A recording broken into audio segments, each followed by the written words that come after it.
Bonsoir, voici les titres de l'actualité de ce 27 janvier. Contre la délinquance juvénile en progression, le gouvernement annonce une série de mesures visant à responsabiliser davantage les jeunes et les parents et à donner plus de moyens à la justice et à la police. Nous vous proposerons 2 reportages dans des lieux d'éducation pour des mineurs délinquants multirécidivistes. Nouveau tremblement de terre en Colombie, les secours s'organisent et les bilans officieux du nombre de victimes sont à la hausse. Jean-Paul II aux États-Unis rappelle son opposition à la peine de mort, mais une exécution capitale a eu lieu au Texas le jour même de son arrivée sur le sol américain. Celebrity, c'est le titre du dernier film de Woody Allen, une comédie avec Leonardo DiCaprio sur le phénomène de la célébrité en Amérique, présentation du film et entretien avec Woody Allen. Le Premier ministre a choisi, en matière de lutte contre la délinquance juvénile, il n'y a nul besoin de légiférer. À l'issue d'un conseil de sécurité intérieure en fin d'après-midi à l'hôtel Matignon, et en compagnie de 13 ministres, dont Jean-Pierre Chevènement et Elisabeth Guigou, M. Jospin vient d'annoncer une série de mesures renforçant l'arsenal préventif et répressif déjà en place. Compte rendu avec Jeff Wittenberg et Philippe Turpot. Au gouvernement, il peut y avoir des sensibilités. Les idées de Jean-Pierre Chevènement ne sont pas celles d'Elisabeth Guigou, on le sait. Chacun a eu l'occasion de les exprimer. Mais aujourd'hui, une ligne et une seule doit être retenue. Dès ce matin, au Conseil des ministres, le ton est donné. C'est à une catégorie bien précise de délinquants que l'on va s'intéresser.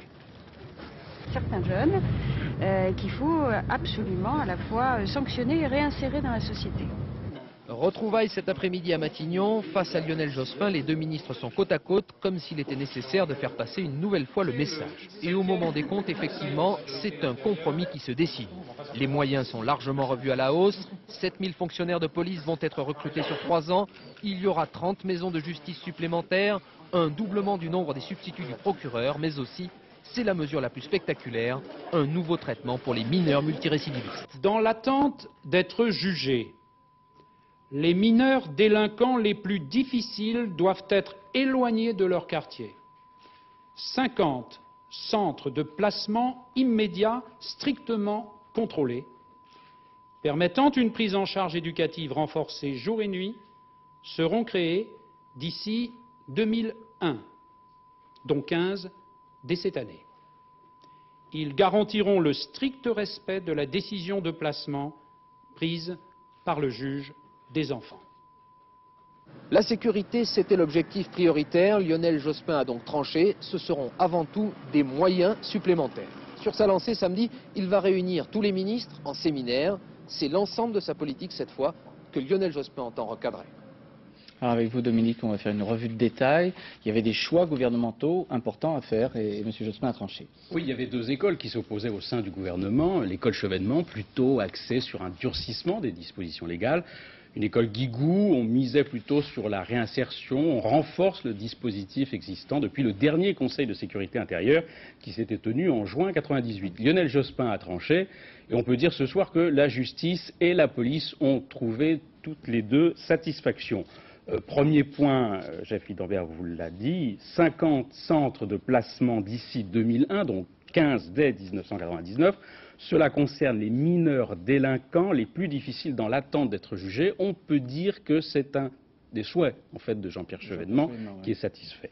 Deuxième point, l'éloignement des mineurs récidivistes. Il y a environ aujourd'hui 13 unités d'éducation renforcées. Cela correspond à 200 mineurs accueillis par an. 10 seront créés cette année. Le but est d'arriver à 100 centres d'éducation renforcés avant la fin de l'année 2000. Voilà, alors un deuxième volet, c'était ce qu'on appellerait la réponse pénale, c'est ça, non? Oui, non, il faut faire un constat évident maintenant. Il faut du monde sur le terrain, policiers, gendarmes, magistrats, administratifs. Le ministre de la Justice a déjà embauché 117 délégués au procureur. Ils seront en fonction au second trimestre. Lionel Jospin a annoncé que 7000 agents supplémentaires seront affectés sur 3 ans dans les 26 départements dits sensibles. 1000 emplois d'éducateurs, 50 juges pour enfants, 80 greffiers. Qui dit effectif dit budget. Vous l'avez dit, on ne légifère pas, il faudra maintenant budgétiser. Alors 2 réactions à noter après ces annonces gouvernementales, celle de juges pour enfants de la région de Lyon qui regrettent le manque d'éducateurs spécialisés pour faire appliquer justement leurs décisions, et puis celle de juges pour enfants et d'avocats du tribunal de Créteil qui contestaient aujourd'hui une pénalisation croissante des affaires de mineurs. Alors ce soir, nous avons choisi de vous proposer 2 reportages dans des lieux où de jeunes délinquants multirécidivistes sont retenus pendant plusieurs mois. Premier exemple, il s'agit d'une unité éducative renforcée. Dominique Verdeillan vous le disait il y a un instant. Celle-ci est installée à Grenoble depuis 2 ans au lieu dit la Minardière. Pour 6 mineurs, parfois auteurs de crimes, il y a 6 éducateurs. À l'issue de leur séjour à la Minardière, ils sortent avec une formation technique pouvant leur permettre de trouver plus facilement un travail.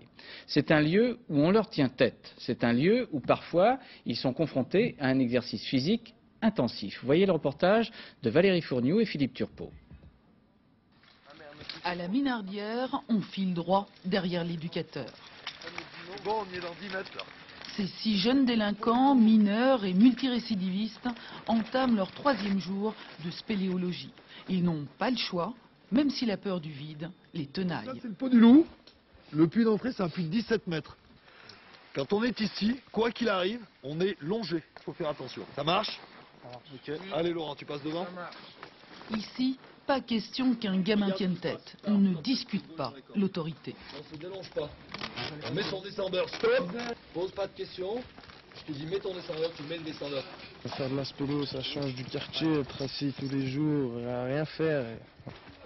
En tout cas, déjà, ça va me changer. Avant, je faisais pas de ménage chez moi, rien du tout. Là, je m'habitue à faire le ménage, je m'habitue à me lever tôt, ça change, quoi. Un rythme qui leur laisse à peine le temps de souffler. Ils doivent découvrir leurs limites.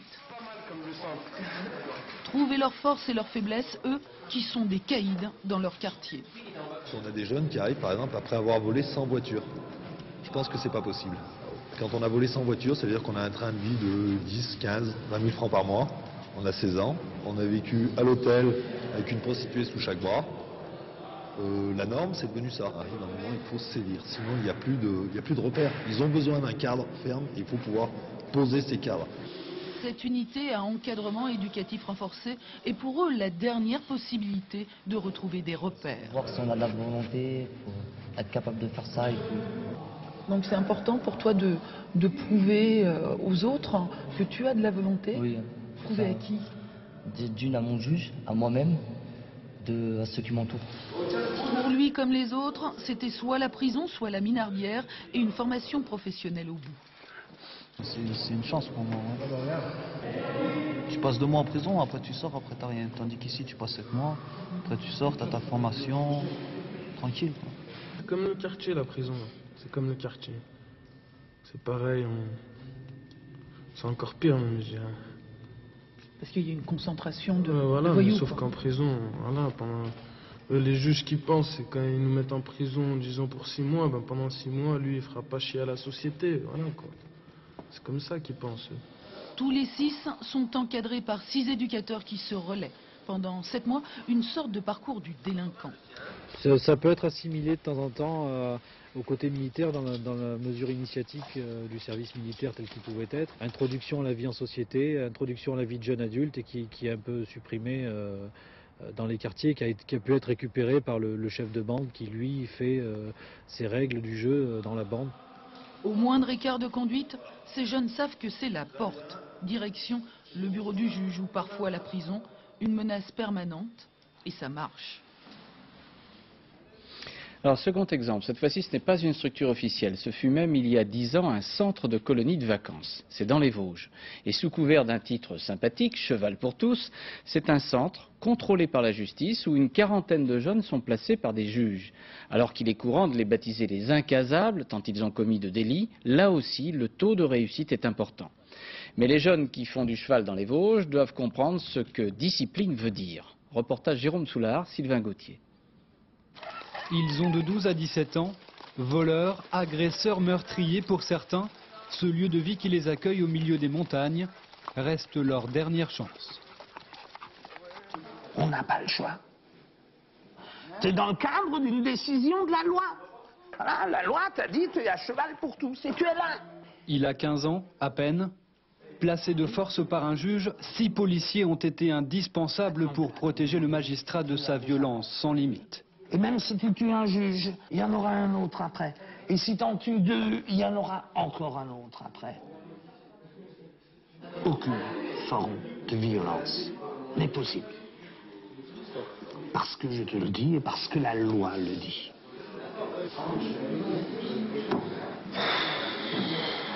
Et pour bien se faire comprendre, François Supéry, le directeur, s'est bien entouré. Ceinture noire de judo, boxeur ou rugbyman, physique volontairement impressionnant pour ces animateurs formés aussi pour avoir du répondant en cas d'agression. C'est qui le plus dur avec eux? Ceux qui les abandonnent dans la rue ou nous qui les faisons manger à notre table?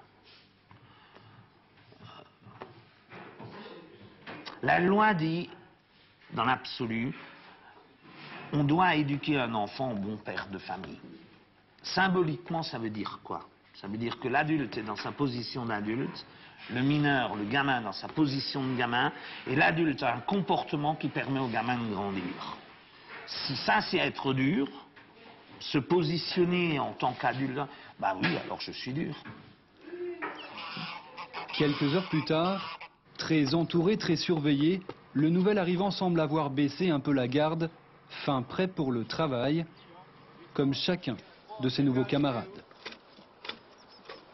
Oh bah c'est sûr, hein, ça j'ai l'occasion d'avancer, je perds pas mon temps, mais ça me fait chier quand même d'être là, quoi. Et c'est toujours mieux que d'être en prison. Hein. C'est l'une des contraintes non négociables de ce lieu de vie, le travail, forme de thérapie. 3 à 5 heures par jour, dès 7h30 du matin pour ceux qui s'occupent des bêtes. Une activité utile pour le groupe que certains découvrent finalement avec plaisir. Au fur des jours, j'apprends. Je fais que ça en prison, j'apprends rien du tout. Au contraire, je descends, je suis pire. Donc je préfère être ici. Delaware, tiens-toi correctement. Après les activités vient l'heure du rapport d'observation quotidien. Une psychologue, une institutrice à demeure, 30 adultes pour 42 enfants particulièrement surveillés. Eh bien, il va falloir aussi que tu apprennes à pas me répondre quand je te parle. Bah oui, jusqu'à maintenant, t'as pas eu l'habitude. Alors, non seulement tu me réponds pas, mais tu m'écoutes, et non seulement tu souris pas. Dans tous les autres foyers où j'étais, j'ai été hyper violent, quoi. Et ici, j'ai jamais été violent, quoi. J'étais violent au début parce que t'es nouveau, tu te crois pas au jazz bond, parce que tu te dis, bah, y a personne qui va me claquer la gueule, quoi, ou qui va être capable de me mettre une claque. Mais en fait, ils sont capables de me mettre une claque, et c'est bien. Parce que si le gamin va trop loin, au moins, lui mettre une claque, mais lui mettre pas une claque n'importe comment et n'importe quand. Lui mettre une claque quand il la faut, quoi. Et quand la violence des enfants se fait trop forte, on organise des joutes à cheval très canalisées. Animateurs et jeunes se défient physiquement. La règle est toujours la même, les coups sont interdits. Bah, le cheval, c'est le seul moyen où on peut se défouler, où on peut vider un peu notre haine. Quand je suis arrivé ici, je ne connaissais pas du tout le cheval. C'est un animal auquel j'ai accroché. C'est surtout à lui que j'ai pu m'en sortir. Occupe-toi du cheval. L'éloignement, il est nécessaire pendant un certain temps de façon à se rapprocher du milieu affectif et du milieu familial. Ça va être un éloignement de 3 mois puisque la coupure chez nous est de 3 mois. Par contre, au bout de 3 mois, évidemment qu'il faut que le garçon rentre chez lui, mais qu'il rentre chez lui et qu'il soit capable de dire non à certaines choses comme d'aller voler une bagnole. Loin de leur quartier, ces délinquants dangereux apprennent ici à redevenir de simples enfants. Au terme d'une année passée à cheval pour tous, plus d'un mineur sur 3 sort définitivement de cette violence. Et pour bien montrer que la montée de la violence urbaine et de la délinquance juvénile n'est pas un vain mot, sachez qu'hier soir, au nord-est de Marseille, à Aloche, 52 voitures ont été endommagées, incendiées par une bande d'adolescents. Sur cette commune, il faut savoir qu'il y a un gendarme pour 1000 habitants. Et puis dans les Hauts-de-Seine, à la Garenne-Colombe et au Plessis-Robinson, les enseignants de 2 établissements se sont mis en grève pour protester contre des actes de violence commis contre certains de leurs collègues par des élèves. Et ce soir, le Premier ministre, M. Lionel Jospin, a demandé des peines aggravées pour les auteurs de violences contre les enseignants. À Washington, au Sénat, le Sénat américain vient de rejeter la requête de non-lieu présentée par les avocats du président Bill Clinton. Le procès en destitution continue donc avec la convocation de témoins, dont Monica Lewinsky.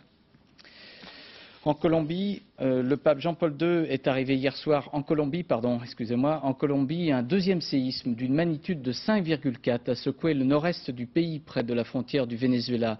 Il y a 48 heures, c'était au centre-ouest de la Colombie qu'un tremblement de terre détruisait des villes. L'aide internationale s'organise, des sauveteurs français sont partis sur place et le bilan des victimes est chaque jour à la hausse. Commentaire Gilles Marinet. On t'aime beaucoup, André. On va te sortir de là. Calme-toi, s'il te plaît, calme-toi. Sous les décombres, un survivant, emmuré. Ces cris ont réussi à alerter les secouristes, des cris d'enfants en plein cauchemar. Mon fils, il s'appelle André, il est vivant. Hier, ils me l'ont dit à 1 h du matin. La ville d'Arménia, 300 000 habitants, est aux 3/4 détruite. Les premiers engins de déblaiement sont au travail, il en faudrait beaucoup plus. Il faut qu'ils viennent vite. Si vous savez où sont les secours, qu'ils viennent s'il vous plaît. Ma tante est toujours là-dessous. Après la destruction, le risque d'épidémie. L'eau est rationnée. L'armée traque les pillards, mais certains font fortune légalement. Les entreprises de pompes funèbres, elles proposent des cercueils 6 fois plus chers que le prix habituel. Les gens n'ont pas d'argent et en ce moment ils ont faim. Cela fait un jour entier que l'on souffre. Regardez celui-là, au moins il a pu trouver un cercueil. Quel malheur, quelle souffrance. L'aide internationale s'organise. Cet après-midi, 54 secouristes français et allemands se sont envolés pour la Colombie. Ils estiment qu'ils ont 10 jours pour sauver des vies. Je crois que les enfants qui sont ceux qui ont une espérance de vie la plus longue, qui peut être de plusieurs jours, voire d'une semaine, mais tout dépend des conditions de température, des conditions dans lesquelles ils se retrouvent, et à condition qu'ils ne soient pas blessés, mais simplement emmurés.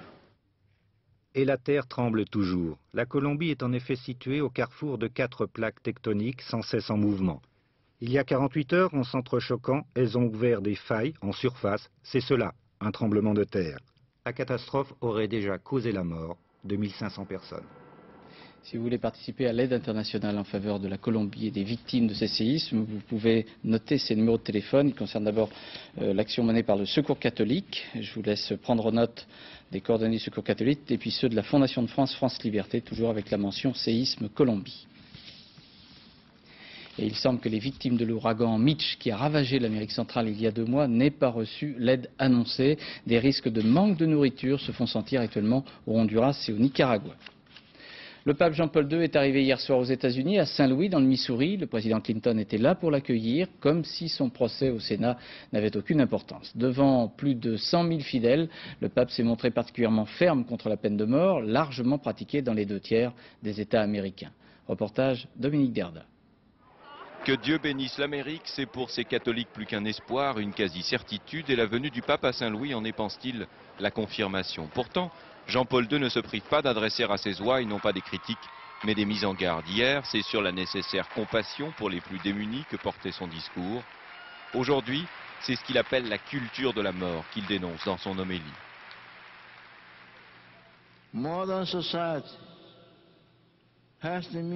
La société moderne a les moyens de se protéger, sans dénier aux criminels la chance de se racheter.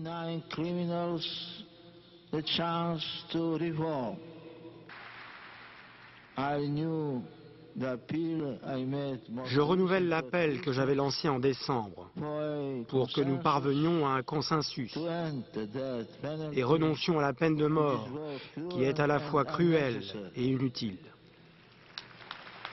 Les applaudissements sont nettement moins nourris que lorsqu'il condamnait quelques instants plus tôt, et avec la même vigueur, l'avortement. Moi, je pense que c'est nécessaire. Il faut bien dissuader les criminels d'une façon ou d'une autre. Si on est pour la vie, on l'est jusqu'au bout. Pour les enfants à naître et pour les criminels aussi. Le sujet pour beaucoup dépasse le cadre de la religion. C'est un débat de société, un débat politique dont il ferait volontiers l'économie. Si la peine de mort divise les catholiques américains, l'opinion publique, dans son immense majorité, qu'elle soit républicaine ou démocrate, y reste très largement favorable. Et les discours du pape à ce sujet ne rencontrent ici que très peu d'écho. Et le jour même de son arrivée dans le Missouri, le gouverneur du Texas laissait exécuter par injection un condamné de 52 ans. Et aujourd'hui, dans l'Oklahoma, un condamné à mort, auteur de meurtre commis à 16 ans, tentait d'obtenir une commutation de peine. Aux États-Unis, les statistiques sur la peine de mort révèlent des disparités racistes, mais aussi sociales. De plus, les erreurs judiciaires se comptent par dizaines depuis que la peine de mort a été rétablie dans la majorité des États américains. Explication Philippe Gassot. Derrière les grilles, des êtres humains attendent la peine capitale. Ils sont exactement 3517. L'année dernière, la justice américaine a réclamé et obtenu la tête de 68 condamnés. Cette année, il y en aura une centaine. Aux États-Unis, la peine de mort, suspendue pendant 4 ans, de 72 à 76, est redevenu légal. 38 États sur 50 l'appliquent, 80% des Américains sont pour. La Cour suprême des États-Unis considère qu'il s'agit d'une sanction appropriée. La Constitution et une majorité d'Américains aussi. Œil pour œil, la société se venge. Lui attend la mort depuis près de 10 ans. Meurtrier d'un policier, il n'a aucune chance d'être gracié. D'ailleurs, au Texas, on ne gracie jamais. Ils disent que je suis un animal, un criminel. Mais ils font pareil. Ils ont tué beaucoup de gens. Pour arrêter cela, pour demander grâce, le pape est intervenu. Il y a un an, c'était pour Karla Tucker. Les appels du pape ne l'ont pas empêché de connaître cela. La dernière cellule, l'antichambre de la mort à Huntsville, Texas. Le dernier repas refusé, les dernières secondes, le prêtre, les témoins, et puis la mort légale. She very quickly exhaled. Très vite, elle a expiré. Elle a eu un très lent et profond soupir. Et puis elle n'a plus bougé. Sœur Préjean, c'est elle qui empêche les partisans de la peine de mort de dormir tranquilles derrière leurs convictions et leur bonne conscience. Son combat, son livre, ont servi de trame au film Dead Man Walking, la dernière marche. It's a very selective process. La peine de mort est très sélective. Seulement certaines personnes sont choisies pour la mort, principalement celles qui ont tué des blancs ou celles qui sont pauvres. Et quand vous regardez de près ce qu'est la peine de mort, vous réalisez que ce n'est qu'une reproduction de la violence, un acte désespérant. La société doit l'abolir. Devant la justice, un noir a 4 fois plus de risques d'avoir rendez-vous avec la mort. Pendant la durée de l'escale du pape aux États-Unis, un homme va bénéficier de quelques jours seulement de sursis. 4 autres seront exécutés. Le roi Hussein de Jordanie est arrivé à Rochester aux États-Unis. Il devrait subir une nouvelle greffe de moelle osseuse. Son état de santé est jugé inquiétant. Le cancer dont souffre le roi Hussein ne serait donc pas guéri comme on avait pu l'annoncer. En Russie, 200 000 enseignants se sont mis en grève. Ils n'ont pas été payés depuis plusieurs mois. L'administration tente de verser dans l'urgence et devant les différentes manifestations comme celle-ci des retards, des arriérés de salaire. Une équipe de France 2 avec Dorothée Lyric et Franck Brisset s'est rendue dans la région de Volokolamsk, à 150 km de Moscou. Dans cette localité, les enseignants n'ont pas été payés depuis 6 mois. Ils sont en grève, mais ils travaillent quand même. Cela fait 13 ans qu'Ina enseigne la biologie. Depuis 6 mois, elle n'a pas touché son salaire, 600 roubles, soit 150 francs par mois. Ina pourrait chercher du travail ailleurs, mais par amour des enfants, elle ne le fait pas. De toute façon, on doit être unis. On a mal pour les autres, on a mal aussi pour la Russie tout entière et pour tout ce qui se passe dans ce pays. Vous comprenez? Il y en a qui se construisent des villas et s'achètent des appartements. Il y en a d'autres qui ne touchent même pas leur salaire. Pour les professeurs, comme pour les élèves et leurs familles, la situation est critique. Depuis la dévaluation du rouble en août dernier, les prix ont été multipliés par 4. Dans la salle des professeurs, tous parlent de la grève. Ils viennent aussi d'apprendre que les salaires ne seront probablement pas payés avant l'été prochain. Vous savez, on est plus que révoltés. On a un sentiment de haine. Vous n'imaginez pas ce que c'est 6 mois sans salaire. Cette situation, elle est comme ça, puisque dans ce pays, on n'a jamais rien dit. On a toujours été des esclaves. On n'a pas l'habitude de lutter pour nous-mêmes, pour nos droits. On ne l'a pas appris. Si vous prenez le cours actuel, ce qu'on gagne par mois, c'est pas plus de 10 $. Pas plus de 10 $. Parfois, pendant une semaine entière, Ina n'a pas un seul rouble. Aujourd'hui, elle voulait aller voir le syndicat des enseignants qui organise la grève, mais le ticket de bus coûte 7 roubles, 2 francs. C'est trop cher pour cette professeure de biologie. Elle n'ira pas, mais elle tient à nous montrer sa cuisine. C'est mon frigo. Il est tout petit. Il n'y a presque rien dedans. Regardez, ça c'est du lait, c'est obligé.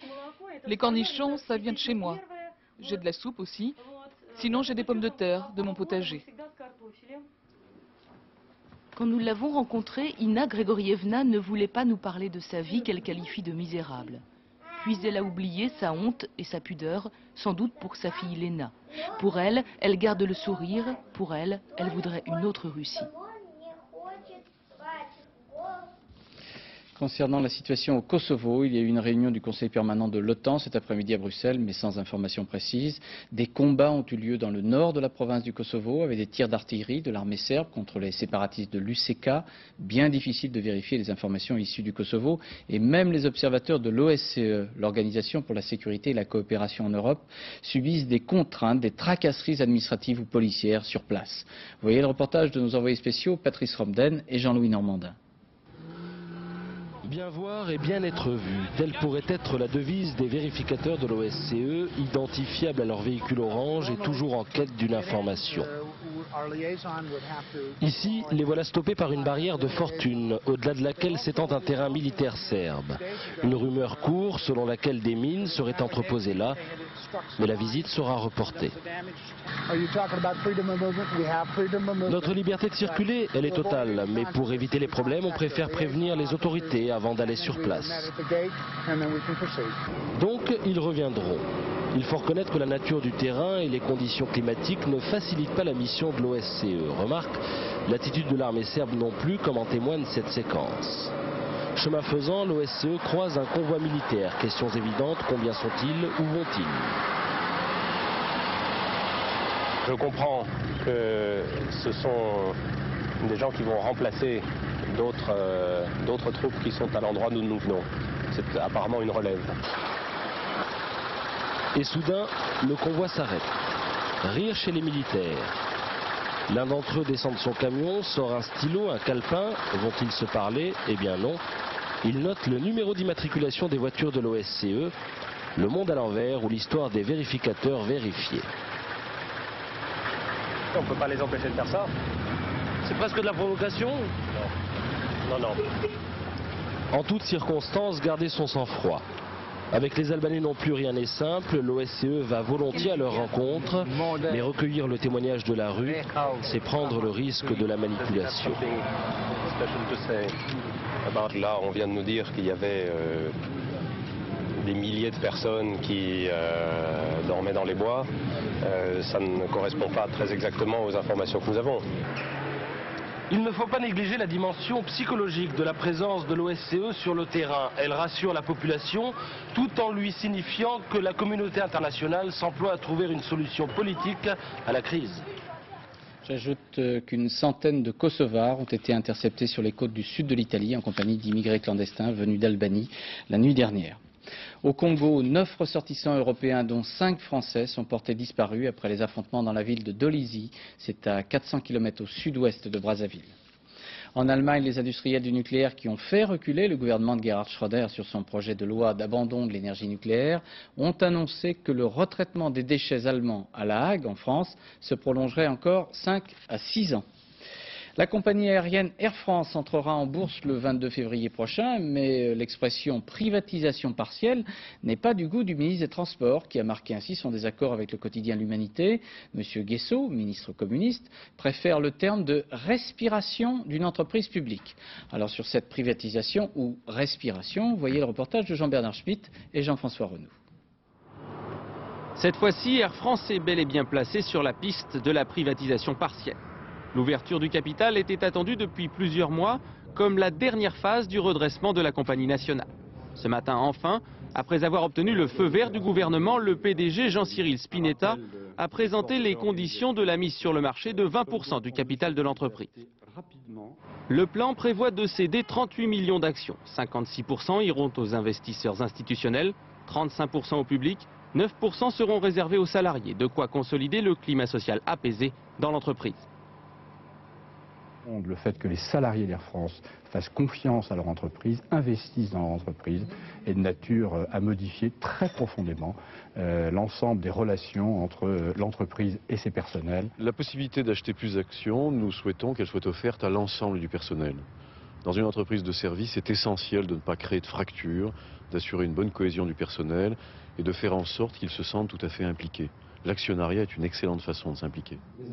Les grands investisseurs ont pu dès aujourd'hui réserver des actions. La valeur du titre ne sera fixée que le 9 février prochain. Le prix devrait se situer entre 78 et 93 francs. Puisque le gouvernement n'a pas pris de risque. Il a proposé Air France à un prix qui est extrêmement bas. Si l'on fait des comparaisons internationales et si l'on considère que Air France a renoué avec les bénéfices, le prix proposé est très attrayant. Tous les analystes ne partagent pas cet enthousiasme. La conjoncture, favorable aujourd'hui, pourrait se retourner très rapidement.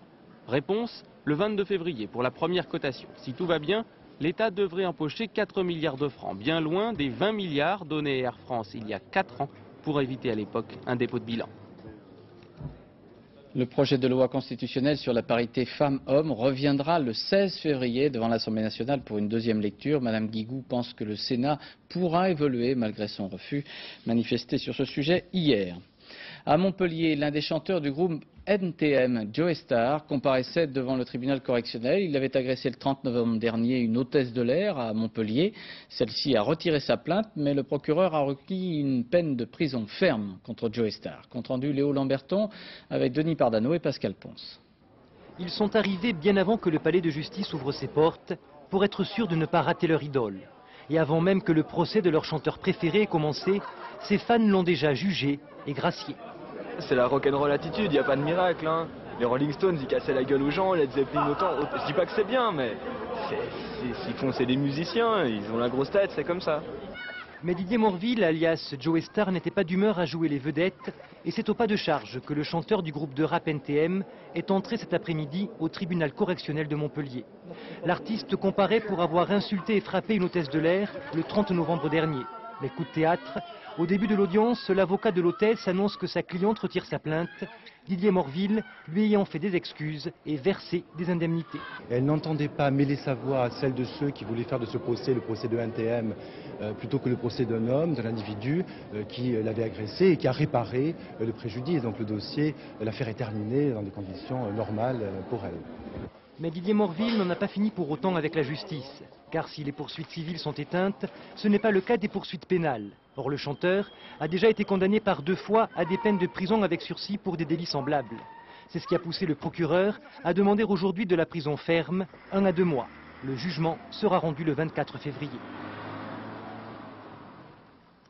L'avocat maître Jacques Vergès a déposé devant la Cour de cassation une requête en révision en faveur d'Omar Haddad. Celui-ci avait été condamné à 18 ans de réclusion pour le meurtre de Madame Marshall. Il avait bénéficié d'une grâce partielle du président de la République. Le 26e Festival international de la bande dessinée s'est ouvert aujourd'hui à Angoulême avec un pari fou parmi les participants, celui de l'auteur Stéphane Huette qui s'est lancé dans une tâche plutôt compliquée a priori. Il s'agit d'adapter en bande dessinée l'une des œuvres de Proust, La recherche du temps perdu. Et il paraît que dans les lycées, des profs utilisent déjà ce Proust dessiné. Reportage de Stéphane Auman et Jean-Louis Melin. Longtemps, je me suis couché de bonne heure. Et quand je m'éveillais au milieu de la nuit, comme j'ignorais où je me trouvais, je ne savais même pas au premier instant qui j'étais. La recherche du temps perdu, Proust a consacré sa vie à l'écrire. Plus modestement, Stéphane Huette a quitté son emploi dans la pub il y a 3 ans pour en faire une BD. Ambition, rendre le romancier génial aussi lisible que Tintin, des centaines de pages resserrées en 72 planches. Couper dans Proust, c'est quand même c'est horrible, hein, c'est iconoclaste. Et pour les besoins de la narration, je suis souvent obligé de couper de très belles phrases et de conserver, disons, d'utile. Hein, et donc, pour ça, j'encourage vraiment ceux qui auront lu la bande dessinée à lire le vrai texte. C'est quand même 100 fois plus beau. Vous avez le fromage blanc dans lequel il y a des... Agrégée de lettres, proustienne fanatique, Nicole Dauxin a adoré la BD. Elle en a fait un sujet d'exercice pour ses élèves, remise de copie. Alors Pierre, où il est Pierre? 20, c'est le premier 20 de ma carrière. Vous avez dû y passer sans doute plus de temps que vous ne passiez d'habitude. Oui. Eh oui, je crois que ça paye aussi, vous voyez. Donc prenez en graine aussi les autres, hein. Ça paye quand on passe plus de temps. D'ailleurs, vous êtes beaucoup à avoir passé plus de temps. Et c'est pas pour rien, il y a quand même un 20, il y a plusieurs 18. Bon, il y a des 15, c'est-à-dire c'est des notes qui sont 4 ou 5 points au-dessus de ce qu'ils font d'habitude. Après les bonnes notes, les lycéens ont eu droit à une séance de dédicace avec le dessinateur. La BD permet de visualiser l'univers, les références de Proust et d'entrer plus facilement dans son œuvre. Donc que j'ai dessiné. En fait, toutes les bandes dessinées. Avant cette BD, j'avais jamais lu de livre de Proust. Est-ce que maintenant tu vas lire toute la recherche du temps perdu? Non, bah, ça fait un peu notre volume, donc peut-être pas. Proust en BD s'est déjà vendu à 16 000 exemplaires. Alors l'auteur prépare le tome 2, À l'ombre des jeunes filles en fleurs. Cinéma, sorti aujourd'hui sur les écrans en France du dernier film réalisé par Woody Allen. C'est une comédie intitulée Celebrity avec Leonardo DiCaprio, Melanie Griffith et Kenneth Branagh. Une comédie qui va de la célébrité à l'hystérie en langage Woody Allen bien sûr. Explications et rencontres organisées par Pascal Deschamps et Roger Motte. Célébrité, 2 points, grande réputation, gloire et renom. Sur les définitions, nous sommes à peu près d'accord, mais après, se demande Woody Allen dans son dernier film. Qui sont les gens célèbres aujourd'hui et pourquoi le sont-ils? Celebrity nous entraîne donc à New York sur les traces d'un journaliste de la rubrique People qui rencontre les idoles du jour. Le résultat est affligeant. Top modèle, jeunes acteurs capricieux, animateurs vedettes, bienvenue dans un monde creux et autosatisfait. Vous voulez bien signer ça? Oui, bien sûr. Je me sers de votre cassette de gym. C'est vrai? Moi aussi. Mais moi, pour faire de la gym. La culture de la célébrité aujourd'hui aux États-Unis, c'est-à-dire les gens que nous décidons de rendre célèbres, est totalement ridicule. Et ça en dit long sur nos valeurs et l'évolution de notre pays, dont le monde entier rit depuis 1 an et demi à cause d'une robe tachée. Nous avons fait des héros des gens les plus ridicules et inconsistants qui soient. Ça montre à qui nous accordons la gloire et la célébrité. Nicole, le voilà. Super. Excusez-moi, vous êtes prêts pour notre tête-à-tête? On ne peut pas être plus près, j'ai tout en main. Bon. Bill Gates. Salut Bill, comment ça va? Bien, bien, merci. Je suis l'attaché de presse de Nicole. Oh, super. Si vous vouliez bien ne pas trop vous étendre sur la boulimie d'envie. Dans le collimateur de Woody Allen, la vacuité de la sous-culture diffusée par la télévision et un certain cinéma. Je crois que les responsables, ce sont les gens qui sont à la tête des chaînes de télévision ou des cinémas, qui produisent cette sous-culture. Il faudrait qu'ils arrêtent de ne s'intéresser qu'aux goûts les plus bas, qu'ils acceptent de faire moins de fric, pour au contraire s'intéresser aux goûts et aux aspirations les plus élevées.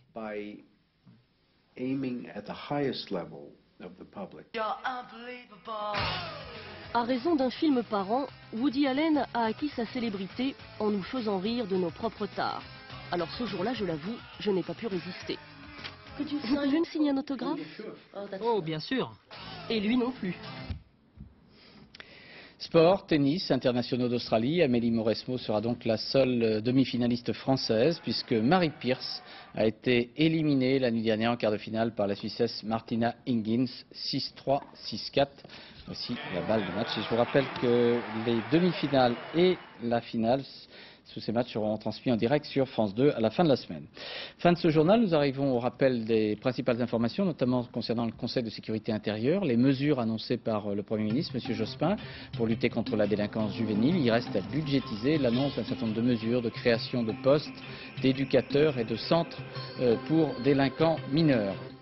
Et puis en Colombie, un nouveau tremblement de terre en Colombie, à la frontière du Venezuela. Les premiers secours arrivent et je vous rappelle que si vous voulez participer à l'aide internationale et adresser des dons, vous pouvez utiliser le télétexte ou le site internet de France 2 pour trouver les adresses des différentes organisations humanitaires qui aident ainsi les Colombiens victimes de tremblements de terre.